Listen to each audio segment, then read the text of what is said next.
Hi everyone, 23rd of July, Sunday afternoon in Australia. It's 11 past 3 in the afternoon. So a little bit of commentary today just on a few things. I've got, hyping up the fact that you could be a millionaire by 2018 or any of that type of stuff. Although I still strongly believe that this is probably the greatest opportunity in a lifetime, and due to the, I suppose, the economics and the byproduct of this entire inflation of this entire cryptocurrency market, you're going to find that it's almost impossible not to make money in crypto if you buy up, create a nice little diversified portfolio and hold it for the next 2 years. I'd almost put money on it that it's impossible. Anyone that's is in now, in the early adoption type of stage, or early majority as they call it, we're coming up this S-curve towards main adoption, which will happen very, very quickly over the next couple of years due to the information access that we have, social media and things like that. Once it catches on in mainstream, it's going to go very, very, very quickly. So I'm fortunate enough to be in a pretty good position, and I've got in nice and early, and I'm feeling pretty good about that. There's a lot of speculation about this being the devil's curse, and this is going to push us away from cashless society and all of these things. And in a lot of ways it's probably true. It is going to happen. We're already into a digital world. Our money is technically digital anyway, because you've got a swipe card. We do a lot of internet banking. We do PayPal. So it's not really anything different. It's nice to have cash, and I get that. And from a business point of view, it's also nice to have a certain amount of cash that you don't necessarily have to run through the system. I think what people sort of need to do is let's stop focusing on the bad boogeymen all the time. We know they're there. They're parasites. It seems to be the word that's going around at the moment. We know they're there. They're very selfish. They want money. They want power. But let's focus on riding their wave. If they're going to create the wave, it's very hard to swim against it and resist it. Sometimes what you've got to do is you go with it. They're going to create the platform for everyone else to be able to create something different, or maybe create an alternative. And that's why I talk about blockchain being the greatest opportunity in regards to decentralised government that we could ever get. But it's just going to take some really smart people to get together and create that alternative, so people can see it and see that we can make government irrelevant, just like Dan Laram said in his video the other day. But I'm not going to touch on that too much today. What I want to, well, I sort of am. Because I've got a whole heap of things I just want to quickly talk to you about in regards to this whole big picture. This is an image of The Economist, 1987. It was talking about a new currency and about to be launched in 2018. So this is what people need to understand. The big boys, let's call them the big boys. You want to call them the Bilderberg Group, you want to call them the Rothschilds, you want to call them, let's just call them the corporate bubble. And there is a round table with 13 major families that sit around and dictate what they're going to do with the world, because they've got so much money and so much power, and they own so much of the infrastructure, from the media through Hollywood all the way around the world, and the banking system, the monetary system, and the governments, because they lobby all our politicians to do what they say. And anyone that's got their head buried in the sand will call it a conspiracy. It's not a conspiracy, it's just a fact. That's just the reality of the world we live in. If this is new news to you, it can be a little bit daunting. You've got to go and look into it. You just got to understand how things work. And you've got to look back the last 2,000 years. You've got to understand history. Look at all the families that have been running the show for the last 500 years, and you get an understanding of the reality we live in. But this economist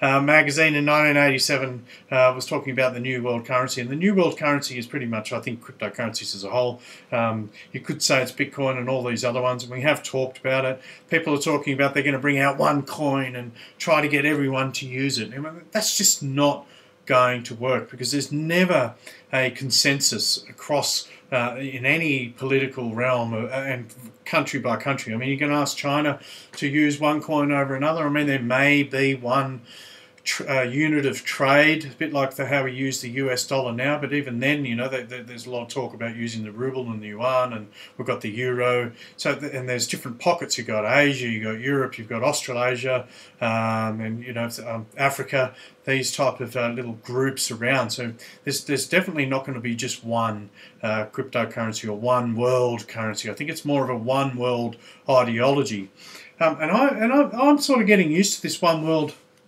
ideology. The only thing that I want to make sure is that it's not run by these shit people.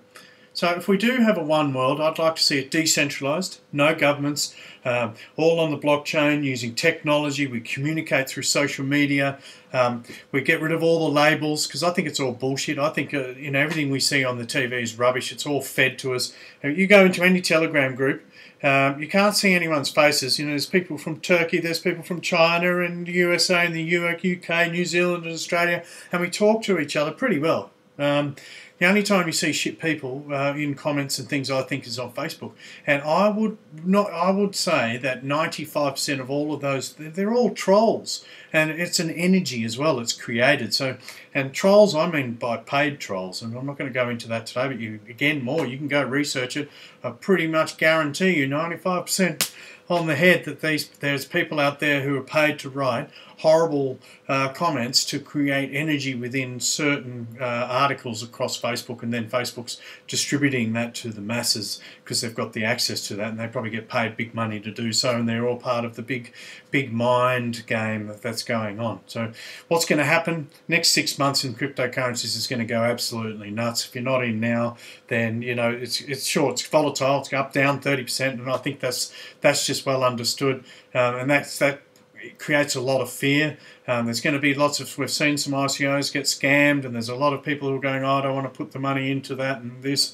But the reality is by 2018 there's going to be a new system as a whole, and that's what the last 10 years of Bitcoin, or the last 7 years of Bitcoin's been about. It's all about getting the tech in place, get all the nerds and get all the community-based entities involved. You've got all the altcoins now supporting it. You've got all the exchanges now. So there's no doubt that you're getting a lot of media now with all the online and magazines and things like that all supporting Bitcoin. You've got a lot of the financial advisors on YouTube, and you know, the people who are, you know, anarchists and people who are old gold and silver bugs are also really right behind all of this ideology in regards to starting to adopt it as part of their psyche. You know, or before last year it was all gold, silver, don't worry about Bitcoin, it's not going to work. Now they're sort of going, well, maybe I got it wrong.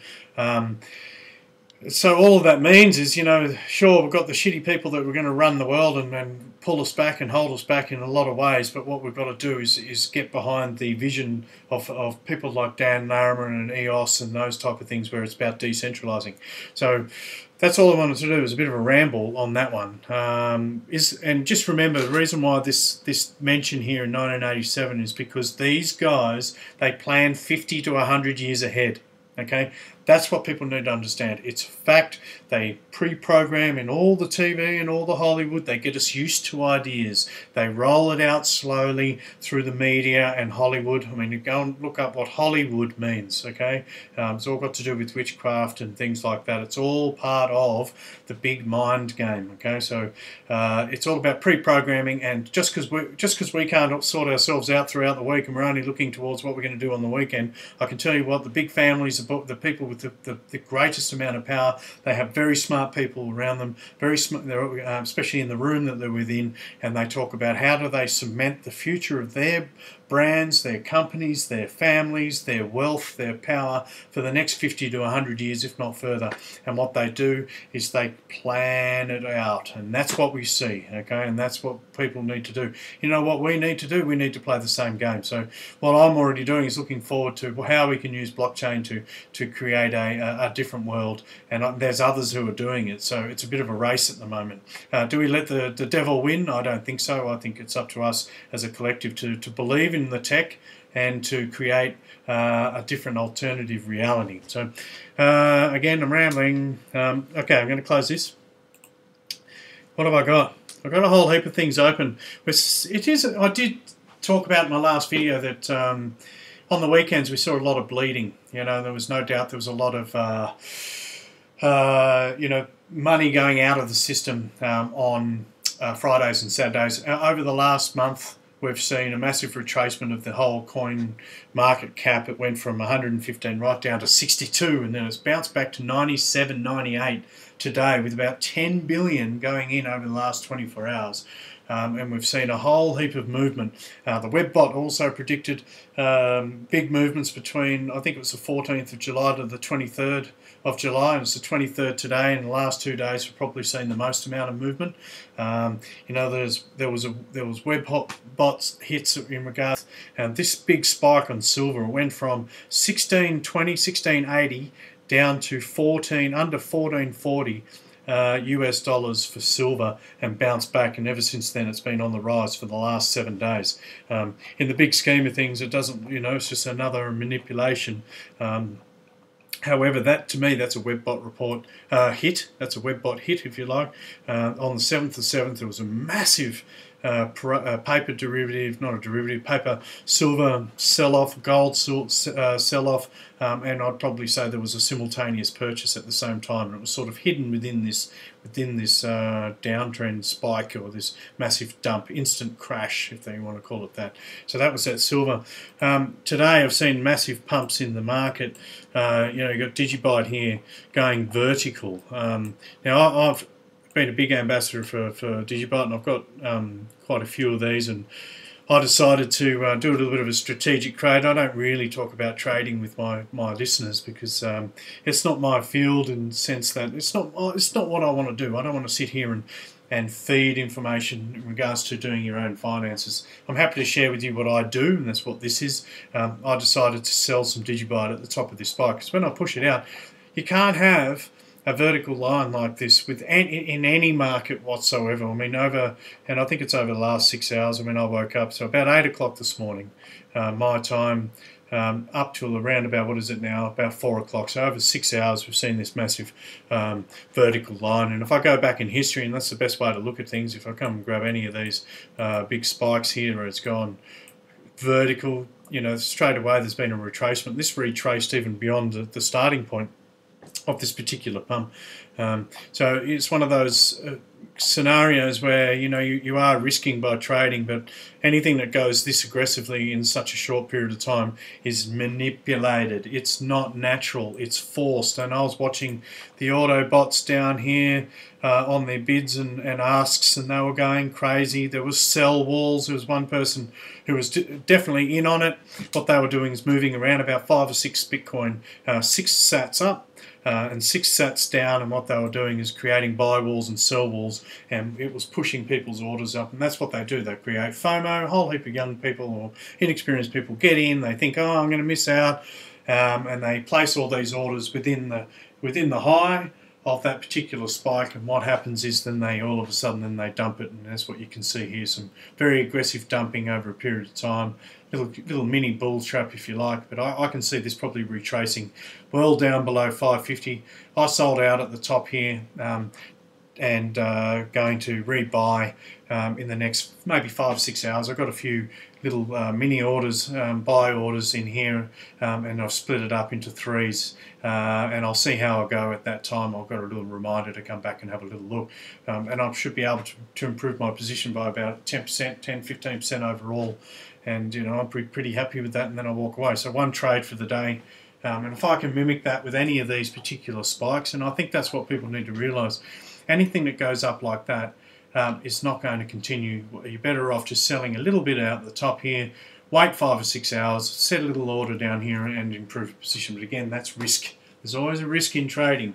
At worst, you ride this entire spike out, and you ride the entire retracement out, and you come back in 2 years' time, take your money and go on a holiday or something major, go and change your life, maybe contribute to society somehow. That's my goal, and I'm hoping I can do that. So the reason why I wanted to show you this was that in the last 24 hours we've seen, or probably the last 3 days, a massive influx of money. There is no doubt in my mind that it's manipulated. There's no doubt that I believe that some big boys are in play, and I have talked about this before. You can't have $10 billion come into the market in an 8-hour period and it not affect the market. And the reality is that every single coin went up. Okay, now when Bitcoin goes up, because the other coins are pegged or priced against Bitcoin, there's no doubt when Bitcoin's price go up, the alts coins go up.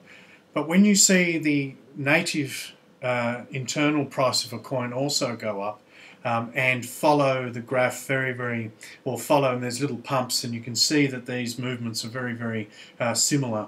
There's no doubt that someone with a lot of money is putting money into every single one of these coins at the same time, and it sort of takes them up, and then there's a little bit of a pump and takes it back out, and then you might find over Monday, Tuesday, over the next 2 days. It wouldn't surprise me if we have a bloody, you know, what we call it, a bloody Monday, if you like, so a red, you know, a 25–30% retracement. It's gone up 40–50%. It's likely to come back just as hard, and that's the volatility of crypto, and which pretty much only leaves two options. You either buy on these lows and just hold it forever, or you buy at the top, or you buy and then you sell some at the top of these aggressive spikes, and play a few strategic trades. Unless you're a day trader with lots of experience, that's all I can say to anyone that's interested in getting in. You've got to have your helmet on, because it is very nerve-wracking, that's for sure, because prices are going up and down all over the place. But still a manipulated market. Doesn't mean that we're not going to get anywhere in the next 2 years. I do believe that by the end of the year we're going to see massive, 2–3 times the size of the market cap in cryptocurrencies, leading into a January, February of craziness. That's what's happened over the last 2 years. We've seen gold and silver climb up from January. Whether it retraces halfway through the year or not is probably irrelevant. I think in regards to cryptocurrency, it's a completely different realm.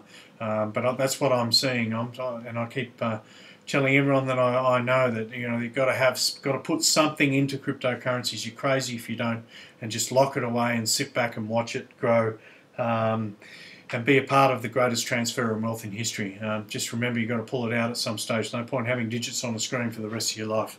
I think this is about making as much money as you can, as fast as you can, as hard as you can, keeping some for your old age and your broken knees and whatever else is going to happen. Stay fit and healthy in the meantime, and do what you can and see what happens. But that's all I got for you today. A little bit of a Sunday ramble. Sorry about if it doesn't quite get to any particular specific points, but that's just what came out of my head at that particular time. So thanks for watching, guys. Really appreciate all the support. Getting lots of interesting replies on my Steem and on the YouTube. Feel free to keep contributing. Have a conversation. Talk about it. That's what this is about. If you don't like my videos, you want to downgrade it or whatever, if you're going to do that, tell me why. Give me something to work on. I think that's fair as well. So have a good day, and I'll tune in for the next video. Have a good week.